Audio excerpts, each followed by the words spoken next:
ಆ ಮನೆನೂ ಡೆಮಾಲಿಷ್ ಮಾಡಬೇಕು, ಅವನ್ನೂ ಡೆಮಾಲಿಷ್ ಮಾಡಬೇಕು.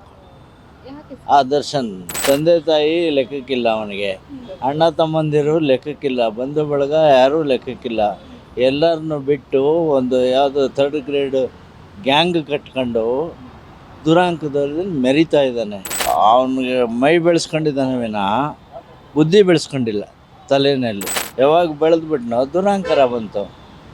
ತಾಯಿಗೆ ಹೊಡಿತಾನೆ, ತಂದೆಗೆ ಹೊಡಿತಾನೆ, ಅಣ್ಣನಿಗೆ ಹೊಡಿತಾನೆ, ತಮ್ಮನಿಗೆ ಹೊಡಿತಾನೆ, ಇನ್ನು ಈ ಥರ ಮಾಡ್ಕೊಂಡು ಶಕ್ತಿ ಪ್ರದರ್ಶನ ಮಾಡ್ಕೊಂಡು ಮೆರಿತಾ ಇದ್ದಾನೆ.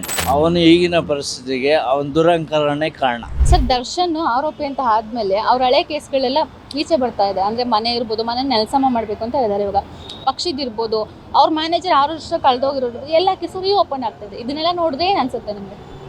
ರೀಓಪನ್ ಆಗಬೇಕು, ಆ ಮನೆನೂ ಡೆಮಾಲಿಷ್ ಮಾಡಬೇಕು, ಅವನ್ನೂ ಡೆಮಾಲಿಷ್ ಮಾಡಬೇಕು. ಯಾಕೆ ಆ ದರ್ಶನ್ ಅವನಿಗೆ ಅಷ್ಟು ದುರಹಂಕಾರ ಎಲ್ಲೇ ಮೀರಿದೆ. ಅವನ ದುರಹಂಕಾರ ಎಲ್ಲೇ ಮೀರಿದೆ. ತಂದೆ ತಾಯಿ ಲೆಕ್ಕಕ್ಕಿಲ್ಲ, ಅವನಿಗೆ ಅಣ್ಣ ತಮ್ಮಂದಿರು ಲೆಕ್ಕಕ್ಕಿಲ್ಲ, ಬಂಧು ಬಳಗ ಯಾರೂ ಲೆಕ್ಕಕ್ಕಿಲ್ಲ. ಎಲ್ಲರನ್ನು ಬಿಟ್ಟು ಒಂದು ಯಾವುದೋ ಥರ್ಡ್ ಗ್ರೇಡ್ ಗ್ಯಾಂಗ್ ಕಟ್ಕೊಂಡು ದುರಾಂಕದಲ್ಲಿ ಮೆರಿತಾ ಇದ್ದಾನೆ. ಹೋಗಿ ಆ ಕೆಲಸ ಮಾಡಿ ಪಾಪ ಅಪ್ಪನ ಹೆಸರೇನು ಅವ್ನು ಸಾಯಿಸ್ಬಿಟ್ಟ.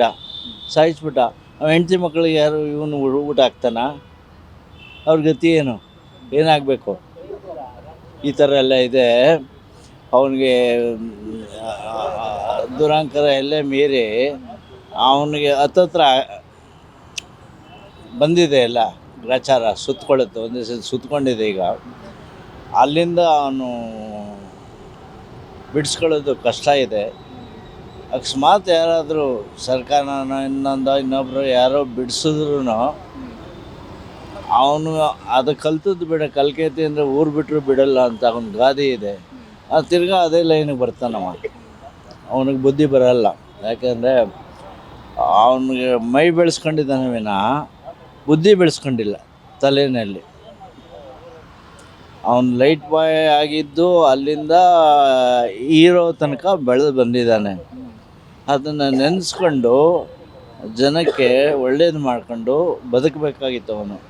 ಆದರೆ ಅವನು ಅದನ್ನು ಮಾಡಲಿಲ್ಲ. ಯಾವಾಗ ಬೆಳೆದ್ಬಿಟ್ನೋ ದುರಾಂಕಾರ ಬಂತು. ತಾಯಿಗೆ ಹೊಡಿತಾನೆ, ತಂದೆಗೆ ಹೊಡಿತಾನೆ, ಅಣ್ಣನಿಗೆ ಹೊಡಿತಾನೆ, ತಮ್ಮನಿಗೆ ಹೊಡಿತಾನೆ, ಇನ್ನು ಈ ಥರ ಮಾಡ್ಕೊಂಡು ಶಕ್ತಿ ಪ್ರದರ್ಶನ ಮಾಡ್ಕೊಂಡು ಮೆರಿತಾ ಇದ್ದಾನೆ. ಅವನ ದುರಂಕಾರ ಎಲ್ಲೇ ಮೀರಿದೆ. ನೋಡೋಣ ಈ ಕೋರ್ಟು ಏನು ಹೇಳುತ್ತೆ, ಏನು ಮಾಡುತ್ತೆ. ನನ್ನ ಪ್ರಕಾರ ಅವನ್ನ ಒಂದಷ್ಟು ವರ್ಷ ಒಳಗಾಕ್ಬಿಟ್ರೆ ಎಲ್ಲ ಇಳಿಯೋವರೆಗೂ ತಣ್ಣಗಾಗೋವರೆಗೂ ಒಳಗಾಕ್ಬೇಕು. ಅವನ್ನ ಬಿಡಬಾರ್ದು ಈಚೆ. ಇನ್ನೊಂದು ಕ್ವಶನ್ ಏನಂದ್ರೆ, ಇವಾಗ ಅವರು ಜೈಲಿಗೆ ಸೇರಿದ್ಮೇಲೆ ಅವ್ರ ತಾಯಿ ಇರ್ಬೋದು, ತಮ್ಮ ಇರ್ಬೋದು, ಅವ್ರ ಹೆಂಡತಿ ಕೂಡ ಇರ್ಬೋದು, ಮತ್ತು ಅವ್ರ ಜೊತೆಲಿ ಓಡಾಡ್ತಿರಲ್ಲ ಆಪ್ತರು, ಯಾರು ಕೂಡ ಅವ್ರ ಒಂದು ಸಪೋರ್ಟಿಗೆ ಬಂದಿಲ್ಲ. ಎಲ್ಲರೂ ದೂರನೇ ಉಳ್ಕೊಂಡಿದ್ದಾರೆ. ಏನು ಕಾರಣ ಇರ್ಬೋದು ಅಂತ ಅನ್ಸುತ್ತೆ? ಯಾಕೆ ಅಂದರೆ ಅವರಿಗೆಲ್ಲ ಅಷ್ಟು ತೊಂದರೆ ಕೊಟ್ಟಿದ್ದ ನಿಮ್ಮ. ಯಾವಾಗ ಬೆಳೆದ್ನೋ ಹೀರೋ ಆದ್ನೋ ಆವಾಗ ಅವನಿಗೆ ದುರಂಕಾರ ಒಳಗಡೆ ಮೀರ್ತು, ಜಾಸ್ತಿ ಆಯಿತು. ಆವಾಗ ಏನು ಮಾಡೋದು, ಅವನು ತಂದೆ ತಾಯಿ ಬಿಟ್ಟ. ಅವ್ರನ್ನೂ ನೋಡಲ್ಲ, ಮನೆಗೆ ಹೋಗಲ್ಲ, ಇದು ಮಾಡಲ್ಲ. ಈ ಕಡೆ ಹೆಂಡ್ತಿ ಅಂತ ಕಟ್ಕೊಂಡ, ಅವಳನ್ನ ಬಿಟ್ಟ. ಇನ್ನು ಅವಳ ಮುಂದೆ ಕಲ್ಗೇಟ್ ಮುಂದೆ ಅವಳನ್ನ ಕಟ್ಕೊಂಡ. ಇದೆಲ್ಲ ಬೇಕಾ ಅವನಿಗೆ?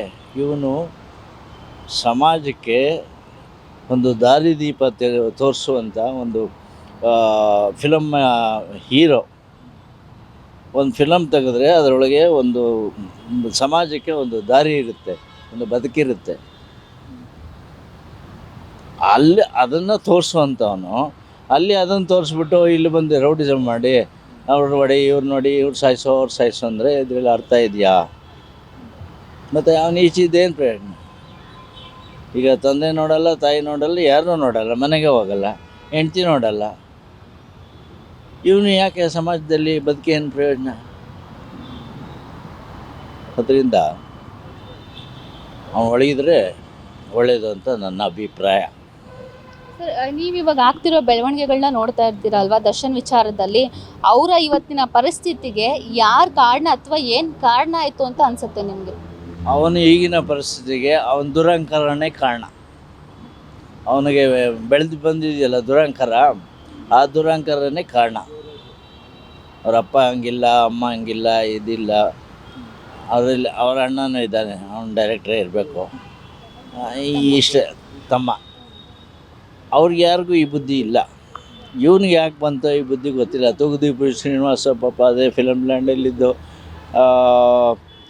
ವಿಲನ್ ಆಗಿ ಆ್ಯಕ್ಟ್ ಮಾಡಿ ಪ್ರಪಂಚಕ್ಕೆ ನಡ್ಕೊಂಡು ಹೋಗ್ತಿದ್ರು. ಒಳ್ಳೆ ರೀತಿಲಿ ಬೆಳೆದ್ರು, ಒಳ್ಳೆ ರೀತಿಲಿ ಸತ್ತರು. ಇವನು ಯಾಕೆ ಹಿಂಗಾದ ಗೊತ್ತಿಲ್ಲ. ಅದರಿಂದ ಅವನಿಗೆ ಸ್ವಲ್ಪ ಕಂಟ್ರೋಲ್ ಆಗಬೇಕಂದ್ರೆ, ಅವನ ಮೈಂಡು ಕಂಟ್ರೋಲಿಗೆ ಬರಬೇಕಂದ್ರೆ, ಅವನ ಪ್ರಪಂಚ ಸಮಾಜಕ್ಕೆ ಹೊಂದ್ಕೊಬೇಕಂದ್ರೆ ಒಂದು 4 ವರ್ಷ 6 ವರ್ಷ ಒಳಗಿರಬೇಕು. ಆವಾಗ ಸರಿ ಹೋಗ್ತಾನೆ. ಇನ್ನೊಂದು ಅವರೊಬ್ಬರು ನಟ ಆಗಿ ನಮ್ಮ ಕನ್ನಡ ಇಂಡಸ್ಟ್ರಿಯಲ್ಲಿ ಒಂದು ಹುಡುಗಿ ಅಂದರೆ ಒಂದು ಹುಡುಗಿಯಿಂದ ಇವತ್ತು ಜೈಲಲ್ಲಿ ಕುತ್ಕೊಂಡಿದ್ದಾರೆ ಅಂತಲೇ ಹೇಳ್ಬೋದು. ಪವಿತ್ರ ಗೌಡ ಹೆಸರು ಈ ಹಿಂದೆನೇ ದರ್ಶನ್ ಜೊತೆ ಕೇಳಿ ಬಂದಿತ್ತು. ಇವಾಗ ಆ ಹುಡುಗಿಯಿಂದಲೇ ಹೋಗಿ ಜೈಲಲ್ಲಿ ಕೂತಿದ್ದಾನೆ. ಏನು ಅನಿಸುತ್ತೆ ಇದನ್ನೆಲ್ಲ ನೋಡಿದ್ರೆ ನಿಮಗೆ? ಅದನ್ನೇ ನಾನು ಹೇಳೋದು.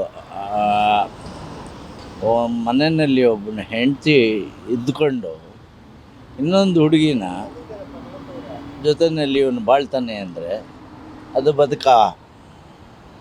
ಬದುಕಲ್ಲ. ಆ ಹುಡುಗಿ ಯಾಕೆ ಕಟ್ಕೊಂಡ? ಆ ಹುಡುಗಿನ ಮದುವೆ ಯಾಕೆ ಮಾಡ್ಕೊಂಡ? ಮದುವೆ ಮಾಡ್ಕೊಂಡ್ಮೇಲೆ ಆ ಹುಡುಗಿ ಜೊತೆಲಿ ಬಾಳಬೇಕು, ಆ ಹುಡುಗಿ ಜೊತೆಲಿ ಬದುಕಬೇಕು. ಇಲ್ಲ ಅಂದರೆ ಮದುವೆ ಮಾಡ್ಕೊಂಡು ಅವಳ ಅಲ್ಲೆಲ್ಲ ಬಿಟ್ಬಿಟ್ಟು ಮಕ್ಕಳು ಎಲ್ಲ ಬಿಟ್ಬಿಟ್ಟು ಇವನ್ನೆಲ್ಲೋ ಅಲ್ಕೊಂಡು ಅಲ್ಲಿ ಇಲ್ಲಿ ಆ ಹುಡುಗಿ ಅಂತ ಮೆರೀತಾ ಇದ್ದರೆ ಅದು ಒಂದು ಬದುಕಾಗುತ್ತಾ? ಬದುಕೋ ಅಂತಾರ ಅದಕ್ಕೆ? ಇದ್ದ ಒಳ್ಳೆಯ ಒಂದು ಹುದ್ದೆಯಲ್ಲಿದ್ದು ಒಳ್ಳೆಯ ಸ್ಥಾನದಲ್ಲಿದ್ದು ಈ ಥರ ಎಲ್ಲ ಮಾಡಬಾರ್ದು. Wait plus Karnataka.